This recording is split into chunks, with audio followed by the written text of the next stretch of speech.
Good evening, this side Pooja Gupta and you are watching my channel. तो students, मैं आपका स्वागत करती हूँ इस सेशन में। ये सेशन है एनवायरमेंटल साइंस का। अगर आपको ये सेशन अच्छा लग रहा है, it's fruitful, then let me know कि आपको ये सेशन कैसा लग रहा है और जल्द से जल्द इस सेशन के साथ जुड़िए, क्योंकि आज आपका, कल था साइंस का तो आज एनवायरमेंटल का है। सैटरडे को फिर अब हम एनवायरमेंट को डील करेंगे, हमने ऑल्टरनेट कर दिया है, और फ्राइडे को आपका साइंस का सेशन होगा। तो चलिए शुरू करते हैं विदाउट वेस्टिंग टाइम। चलिए, फर्स्ट क्वेश्चन है आपका। फर्स्ट क्वेश्चन है, depletion of ozone layer is damaging to the human health. Negative effects include, ozone परत का क्षरण मानव स्वास्थ्य के लिए हानिकारक है। इसका नकारात्मक इफेक्ट क्या है, क्या नकारात्मक पॉइंट है इसका? देखिए, ओजोन लेयर जो होती है, ये हम बार बार कर चुके हैं, ये स्ट्रेटोस्फेयर में होती है, आपके समताप मंडल में, ठीक है, जो कि 16 से लेकर 30 किलोमीटर तक फैली हुई है। देखिए, एक चीज़ होती है, एक अच्छी ओजोन होती है, एक बुरी ओजोन होती है। जो अच्छी ओजोन होती है वो स्ट्रेटोस्फेयर में होती है, और जो 10% ओजोन होती है वो ट्रोपोस्फेयर में भी रहती है, बट वो गंदी, पॉल्यूटेड होती है, दैट इज कॉल्ड पॉल्यूटेंट। अगर ट्रोपोस्फेयर में ओजोन लेयर मिलती है, that is called a pollutant, और स्ट्रेटोस्फेयर में ozone is a protective layer which helps from कौन सी, to prevent UV rays to fall on the earth, की ओजोन लेयर से, ओजोन लेयर जो है वो हमें प्रोटेक्ट करती है, जो भी आपकी यूवी रेज होती हैं वो अर्थ पे ना आए।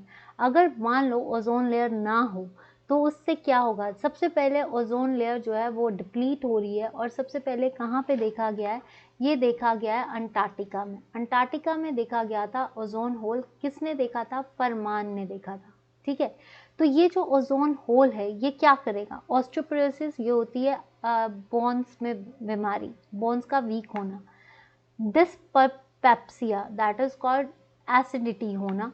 नन ऑफ दीज नहीं, आंसर इज स्किन कैंसर। देखिए, जब यूवी रेज आपकी अर्थ पे पड़ेंगी तो ये क्या करेंगी? हमारे स्किन कैंसर करेंगी, यानी त्वचा का कैंसर। क्यों करेंगी? क्योंकि हमारा जो पिगमेंट है, मेलानिन पिगमेंट, उस हमारी स्किन के अंदर एक पिगमेंट होता है मेलानिन, उसको डिस्ट्रॉय कर देगा, तो दैट इज कॉल्ड स्किन। तो ये भी याद रखना, स्किन में कौन सा पिगमेंट होता है? Melanin. Dash is an organism use to gauge the quality of an ecosystem. इसमें से कौन सा एक जीव है जिसका उपयोग किसी परितंत्र की गुणवत्ता को मापने के लिए किया जाता है? डिकम्पोजर्स। डिकम्पोजर्स कौन से होते हैं? जो डेड एंड डिकेइंग, मरा हुआ खाना खाते हैं या जो सड़ा गला खाना खाते हैं, इनको स्क्वेंजर्स भी बोलते हैं। इसका मेन काम है हमारे इन्वायरमेंट को साफ करना, ठीक है, तो ये नहीं है। प्रीडेटर्स, प्रीडेटर्स होते हैं शिकार करने वाले, जो आपके जैसे लॉयन है, जो बड़ी चीज छोटी चीज को खाता है। प्रीडेटर्स, जिसको आप शिकारी भी बोलते हैं, दैट डिपेंड्स अपॉन अदर्स, ठीक है। प्रीडेटर्स जो that have the capacity to kill the lower animal, जैसे लॉयन, और जिसको मारा, शिकारी जिसको आप ऐसे समझो। बायो रेमीडिएटर, बायो रेमीडिएटर होता है टू रिमूव करना किसी चीज को वहां से। लाइफ, बायो मीन्स लाइफ, मतलब लिविंग ऑर्गेनिजम्स को यूज करके किसी चीज का वहां से खत्म करना, बायो रेमेडी। जैसे घर में देसी नुस्खे यूज करते हैं हम, ताकि हमें कोई बीमारी होती है, हम देसी नुस्खे यूज कर लेते हैं, वैसे ही इन्वायरमेंट को केमिकल्स के थ्रू क्लीन करने से अच्छा है बायो रेमेडिएशन, मतलब प्लांट्स को, अच्छे प्लांट्स को लगाना ताकि पॉल्यूशन जो है वो कम हो, that is called bio remediation. Answer is bio indicators. क्या है ये? आपका डी ऑप्शन है, that is called bio indicators. Bio indicators जो होते हैं ये हमारी इकोसिस्टम, अगर पॉल्यूटेड है तो जैसे लाइकेन है, अच्छा होगा तो ग्रीन मफलर का काम करेगा, ठीक है। नेक्स्ट आता है, dash is the waste disposal method where solid organic waste are converted to residue and gaseous products through आपका कंबशन। कि इसमें से अगर ऐसा मेथड जिससे हम अपने वेस्ट को, कचरे को डिकम्पोज कर सकें और उस सॉलिड वेस्ट को हम सीधे रेजिड्यू, मतलब जो सॉलिड वेस्ट होगा उसको रेजिड्यू में कन्वर्ट कर सके सीधा, ये नहीं कि धुआं आए, कुछ भी आए, तो उसका क्या होगा? इनकार्नेशन, इनकार्नेशन होता है एक तरह से रीबर्थ। इनकार्सिरेशन नहीं, इंक्यूबेशन होता है किसी को हीट देना, ठीक है, उसका लाइफ लाइन पीरियड। तो आंसर इज इंसिनरेशन। इंसिनरेशन होता है किसी को हाई टेम्परेचर पे बर्न करना, इट मोर देन 1000 डिग्री, और उसके बाद जो है उसको पूरी तरह से वो रेजिड्यू बच जाएगा, और जो रेजिड्यू आपके मेन्योर का भी काम कर सकता है, कुछ भी कर सकता है, ठीक है। नेक्स्ट क्वेश्चन देखते हैं। Photochemical smoke is related to the pollution of, देखिए फोटोकेमिकल स्मोक ये सबसे बड़ी स्मोक है, ठीक है। फोटोकेमिकल, फोटोकेमिकल मतलब फोटो मीन्स लाइट, लाइट की प्रेजेंस में स्मोक का बनना, किससे? नॉक्स यानी ऑक्साइड्स ऑफ नाइट्रोजन, ओजोन और पैन, ठीक है, और थोड़े बहुत वोलाटाइल ऑर्गेनिक कंपाउंड्स, इनसे जो है जब इन सब में ये सब मिक्स किए जाएंगे और लाइट फेंकी जाएगी, लाइट की प्रेजेंस में जब ऑक्साइड्स ऑफ नाइट्रोजन, पर ऑक्सी नाइट्राइल, देन ओजोन और वोलाटाइल ऑर्गेनिक कंपाउंड्स जब मिक्सड होते हैं और जब आपके उनको लाइट मिलती है तो वो एक आपका फोटोकेमिकल स्मोक बनाते हैं। ये फोटोकेमिकल स्मोक आपकी सॉइल को इफेक्ट नहीं करता, आपके वाटर को इफेक्ट नहीं करता, आपके नॉइज़ को नहीं। It is the major secondary air pollutant. ये क्या है? आपका सेकेंडरी एयर पॉल्यूटेंट है, ठीक है। तो answer is air pollution.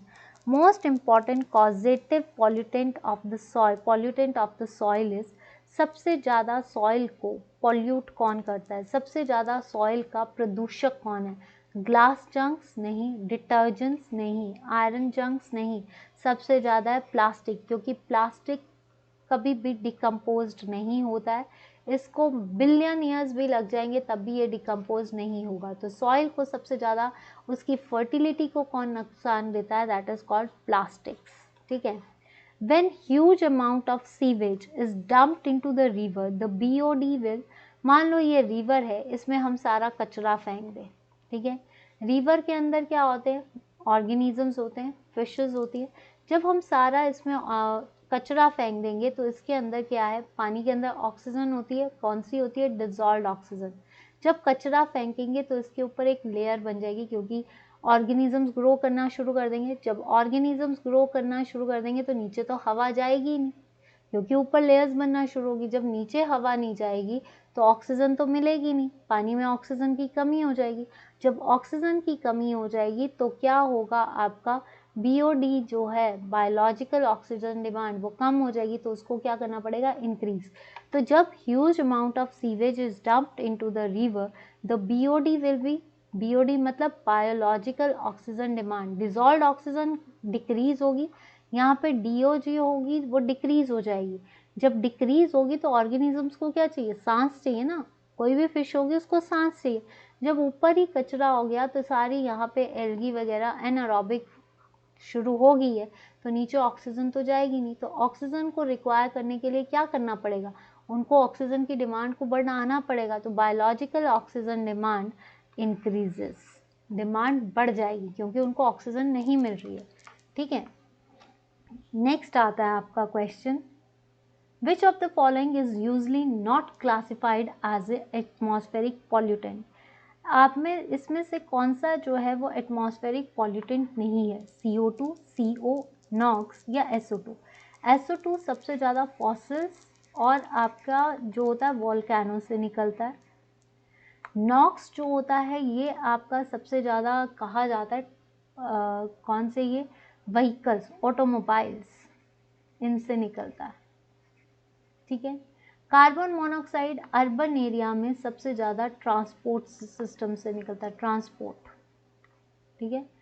Carbon dioxide is not a primary pollutant, carbon dioxide pollutant नहीं है, because it is required by the plants for breathing, ठीक है, फॉर मेकिंग फूड।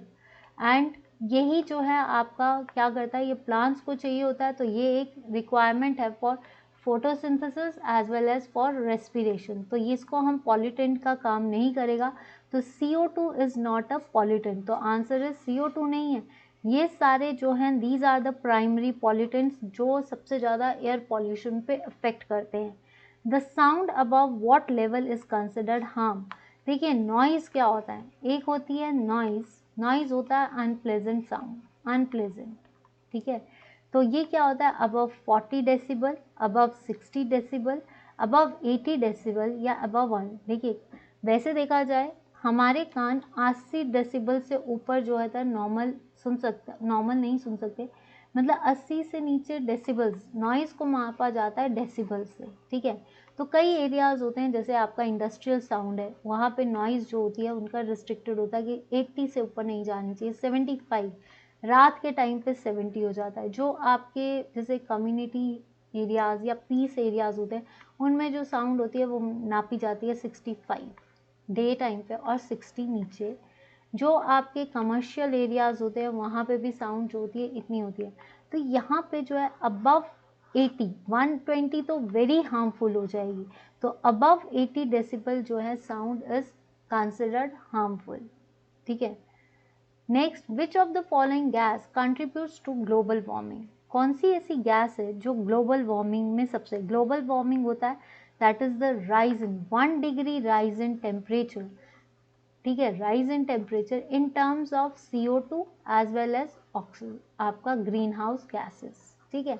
तो उसमें क्या है, सल्फर डाइऑक्साइड नहीं, मोनोऑक्साइड नहीं, नाइट्रोजन ऑक्साइड नहीं, dioxide, this is carbon dioxide, जो सबसे ज़्यादा ग्लोबल वार्मिंग कर रही है, टेम्परेचर का सबसे बड़ा रीज़न है। और इससे क्या हो रहा है, क्लाइमेट टोटली चेंज्ड हो रहा है, मेल्टिंग ऑफ ग्लेशियर्स हो रहा है, सी लेवल बढ़ रहा है, ठीक है। कॉमन इंडिकेटर देखिए, और ग्रीन हाउसेस, देखिए 2 प्रोटोकॉल्स चले थे, ग्रीन हाउस मेजर करने के लिए सबसे ज़्यादा क्या यूज़ किया गया, क्योटो प्रोटोकॉल, ठीक है। कौन सा यूज़ किया गया, क्योटो प्रोटोकॉल। और अभी हाल ही में जो है किगाली एक एग्रीमेंट है, जो किसके लिए यूज़ किया जाता है, आपके ओजोन डिप्लीशन के लिए, ठीक है, जिसको मॉन्ट्रियल का दूसरा नाम है। मॉन्ट्रियल प्रोटोकॉल ओजोन की डिप्लीशन में हेल्प करता है, लेकिन अब जो है मॉन्ट्रियल प्रोटोकॉल जो है ये किस पे चला गया है, किगाली एग्रीमेंट, इसको हम बोलते हैं पेरिस एग्रीमेंट। अब जो है कि 2017 से ये जो है प्रॉपर्ली इनिशिएट किया गया, और कहा जाता है कि इंडिया ने भी कहा है कि 2030 तक वो अपने एरिया से सारा पॉल्यूटेंट हटा देंगे। Common indicators organisms of water pollution is, जल प्रदूषण के 10 सामान्य यानी कॉमन इंडिकेटर जो है वाटर पॉल्यूशन का वो क्या है, एंटमीबिया हिस्टोलिटिका, लेमना, लेमना होता है दैट इज द फ्लैट, आपने देखा होगा पानी के ऊपर फ्लैट जो एरियाज होते हैं या फ्लैट पत्ते होते हैं वो, इकोनिया, इकोनिया जो होता है this is called a hyacinth, water hyacinth, जो कि पानी के ऊपर तैरता रहता है, ये भी आपने देखा होगा। कॉमन जो होता है वाटर पॉल्यूशन का वो होते हैं कोलाई बैक्टीरियाज, कोलाई बैक्टीरियाज, और ये कोलाई बैक्टीरियाज कौन से होते हैं, Escherichia coli, answer is Escherichia coli. Next आता है Bhopal gas tragedy of 1984 was caused by leakage of, देखिए भोपाल गैस, ये बहुत इंपॉर्टेंट क्वेश्चन है, ये आज तक हर एग्जाम में पूछा जाता है, ठीक है। तो भोपाल गैस ट्रेजेडी कब हुई थी, 1984 में हुई थी। ये किसकी वजह से हुई थी, 2,4-डाइक्लोरोफिनॉक्सी एसिड दैट, इसकी शॉर्ट फॉर्म में T2,4-D, अमोनिया नहीं, हाइड्रोजन साइनाइड नहीं, इससे भी नहीं है। ये जो 2,4-D है ना दैट इज कॉल्ड वीडेसाइड, इसको क्या बोलते हैं हम, वीडेसाइड, खरपतवार को खत्म करने के लिए। ये हुआ था मिथाइल आइसोसाइनाइड की वजह, मिक की वजह से, कि जो लीकेज थी वो मिथाइल आइसोसाइनाइड की वजह से जो हुई थी, methyl isocyanide. Insecticides usually act upon, जो इंसेक्टिसाइड्स होते हैं, इंसेक्टिसाइड्स वो होते हैं to kill the insects, chemicals which use to kill the insects, insects को मारने के लिए जो हम केमिकल्स यूज करते हैं उनको बोलते हैं इंसेक्टिसाइड्स। तो मस्कुलर सिस्टम नहीं, डाइजेस्टिव सिस्टम नहीं, सबसे ज़्यादा इंसेक्टिसाइड्स हमारे नर्वस सिस्टम को अफेक्ट करते हैं, हमारे ब्रेन को अफेक्ट करते हैं, ठीक है। अगर ब्रेन इफेक्ट हुआ तो ऑटोमेटिकली ये सारे सिस्टम्स जो हैं वो अफेक्ट होंगे, that is called nervous system. Next, जिसको आप मानसिक संतुलन या मानसिक वे से भी कह सकते हो, natural ageing of the lake is called as, देखिए कई बार क्या होता है, सॉरी, नेचुरल एजिंग, एजिंग क्या होती है कि झील की प्राकृतिक उम्र बढ़ने को क्या कहा जाता है, बायोमैग्निफिकेशन, बायोमैग्निफिकेशन होता है दैट इज टू मैग्नीफाई करना, एक लेवल से दूसरे लेवल तक बढ़ाना। तो ये कौन करता है, DDT, dichloro diphenyl trichloro acetic acid. ठीक है। बी और D biological oxygen demand, answer is eutrophication. Answer क्या है आपका? यूट्रोफिकेशन। क्यों होता है? जो जैसे फर्टिलाइजर्स हैं इनमें से नाइट्रेट्स और फॉस्फेट्स जब आपके पानी के अंदर चल जाते हैं तो ये क्या करते हैं? एनारोबिक रेस्पिरेशन करते हैं, जिससे बायोलॉजिकल ऑक्सीजन डिमांड बढ़ जाती है, जिसकी वजह से पानी जो है वो पूरी तरह से काला, उसकी फोटोसिंथेसिस कम हो जाएगी, उसकी सारी एक्टिविटीज़ कम हो जाएंगी, तो वो होता है आपका पानी बिल्कुल डैमेज हो चुका है। तो दैट इज कॉल्ड यूट्रोफिकेशन, खासकर नाइट्रेट्स एंड फॉस्फेट से होता है। नेक्स्ट आता है environmental act of government of India was passed in.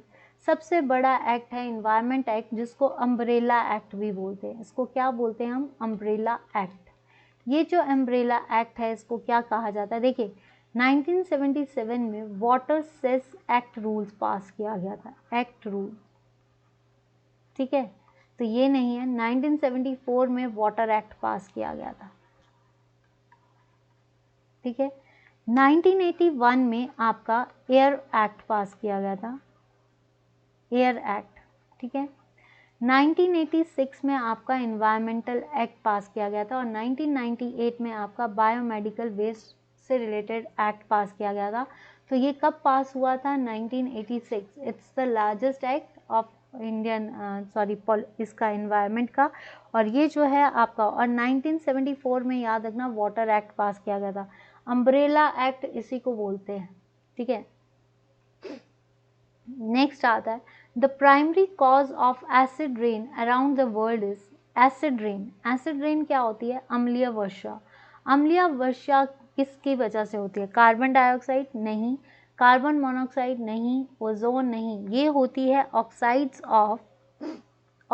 Of sulphur और आपका oxides of nitrogen, N2, oxides of nitrogen, ठीक है।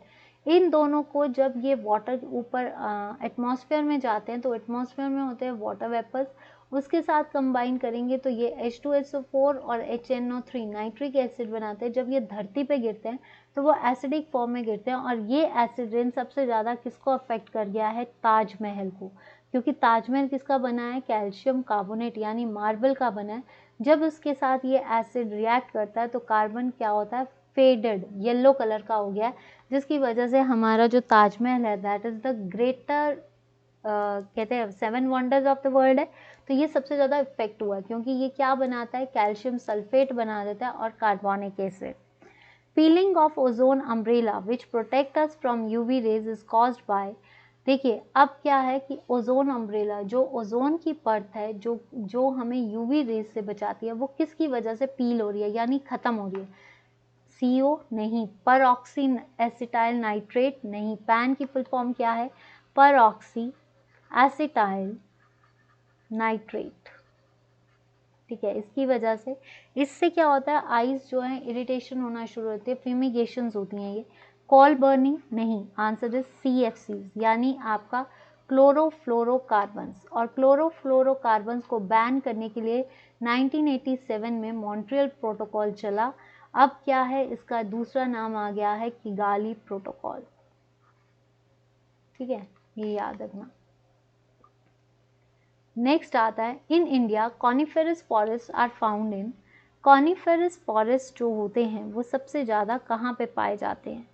कॉनिफर्स। कॉनिफर्स क्या होते हैं? कॉनिफर्स होते हैं जिसके लीव्स जो होते हैं वो निडल लाइक होते हैं, ठीक है, एक्सट्रीम कोल्ड क्लाइमेट में होते हैं, और ये होते कौन से हैं? जिम्नोस्पर्म्स, जिसमें सीड्स जो होते हैं वो नेकेड होते हैं, ठीक है।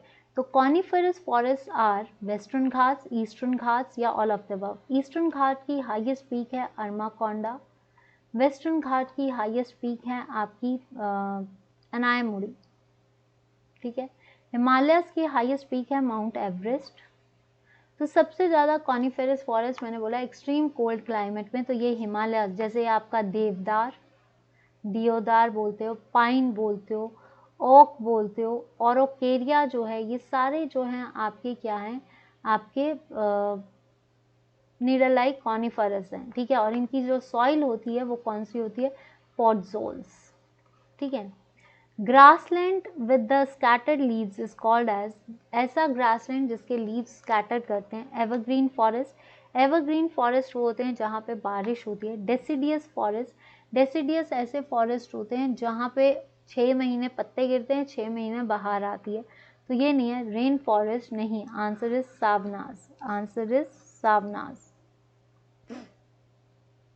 Contamination of drinking water with which following causes black foot disease, पानी का खराब होना जिससे काले फुट की डिजीज होती है उसको क्या बोला जाता है? ब्लैक फुट, BFT, ठीक है।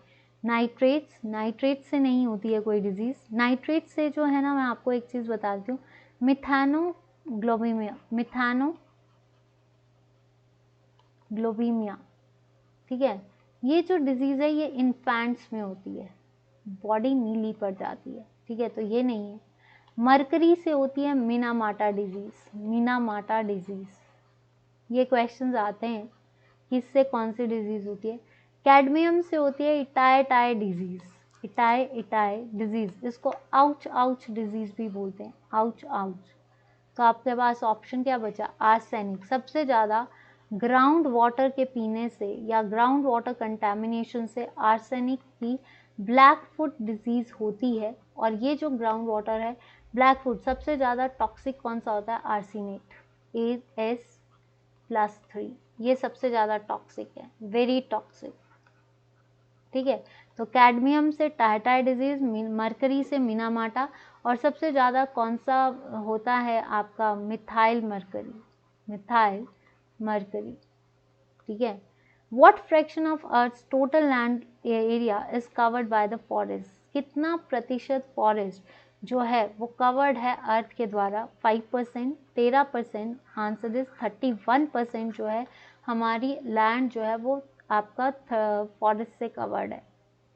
Next, name the among the following national park wildlife sanctuary of Tamil Nadu is called as Top Slip. Top Slip ऐसा कौन सा नेशनल, देखिए फिर से बता रही हूँ, टोटल नेशनल पार्क्स कितने हैं ये क्वेश्चन आ सकता है, तो 103। सेंचुरीज जो है दैट इज कॉल्ड 553 के आसपास है, तो आंसर इज आपका नेशनल पार्क कौन सा है? देखिए मुंडमुलाई तमिलनाडु में है, पलानी या ग्वेंडी, तो answer is Anamalai, answer is Anamalai. Which of the following reserves hold unfortunate distinction of becoming first tiger reserve in India to lose all its wild tigers to poaching and degradation? इसमें से ऐसा कौन सा रिजर्व है जिसने मतलब भारत में सभी जंगली बाघों को अवैध शिकार और वन संरक्षण के लिए खोने वाला पहला बाघ अभयारण्य कौन सा है? देखिए जिम कॉर्बेट उत्तराखंड, गिर नेशनल, ये भी एशियाटिक लाइन्स के लिए प्रसिद्ध है, गुजरात, मानस आसम, सरिस्का, सरिस्का जो है दैट इज इन आपके ये जो है पार्क, ये सबसे ज़्यादा जो है टाइगर रिजर्व्स के लिए सबसे बड़ा हार्मफुल हुआ है, यानी इसमें शुरू हुआ था, ठीक है। नेक्स्ट आता है, what is the IUCN status of brown antlered deer, कि जो ब्राउन एंटलियर डियर है उसका कौन सा मतलब वो IUCN होता है international union of conservation nature, vulnerable जो अभी है, थ्रेटन जो खतरे के निशान में पहुंच रहा है, नियर थ्रेटन मीन्स खतरा आ चुका है, या एंडेंजर्ड मतलब वो खतरे के चिन्ह पे आ चुका है। Global environment outlook report is published by which of the following organisation, जो आपका ग्लोबल आउटलुक रिपोर्ट है वो कौन पब्लिश करता है? जब इन्वायरमेंट की बात आती है तो आंसर इज यूनेप। इसका हेडक्वार्टर कहाँ है? नैरोबी। कहाँ है? Nairobi. United Nation Environment Programme, United Nation Development Programme, World Meteorological Organisation and World Bank, तो आपका क्या आएगा? यूनेप, ठीक है। आई थिंक इतने ही है questions. Yes, this is the environment section. आपको आई होप कि अच्छा लगा। देखिए ये सेशन हमने स्पेशली आपके लिए चलाया कि फॉरेस्ट के बच्चे जो हैं इनसे ऐसे क्वेश्चंस पूछे जाते हैं। एक साइड आपका साइंस चल रहा है, एक साइड आपका एनवायरनमेंट चल रहा है, तो इस सेशन को जरूर देखिए, इस सेशन को लाइटली मत लीजिए, कुछ ना कुछ क्वेश्चंस इसमें आएंगे। जैसे जैसे आप जुड़ोगे इस क्वेश्चंस को हम और ऐड करते चलेंगे, तो इन क्वेश्चंस को मत छोड़ना। तो और अगर आपको सेशंस अच्छे लग रहे हैं please like share and subscribe. Facebook page पे पूजा गुप्ता के नाम से फॉलो कीजिए, on YouTube it's Pooja Gupta, on Telegram it's Pooja Gupta let's learn with me. तो आई होप कि आपको सेशन अच्छा लग रहा है। Thank you so much Pooja Gupta, let's learn with me. Good night, sorry good afternoon, that's all for today's. And अब जो है आपका सेशन 3 से 4 का सेशन हो चुका है, अब 5 से 6 के सेशन में ज़रूर जुड़ना। आपका सेशन जो है कौन सा है, इंग्लिश का सेशन है, तो इंग्लिश के सेशन को ज़रूर देखिए। तो आज के लिए इतना ही, बाय बाय। और 8 बजे का सेशन देखना ना भूलें प्लीज़।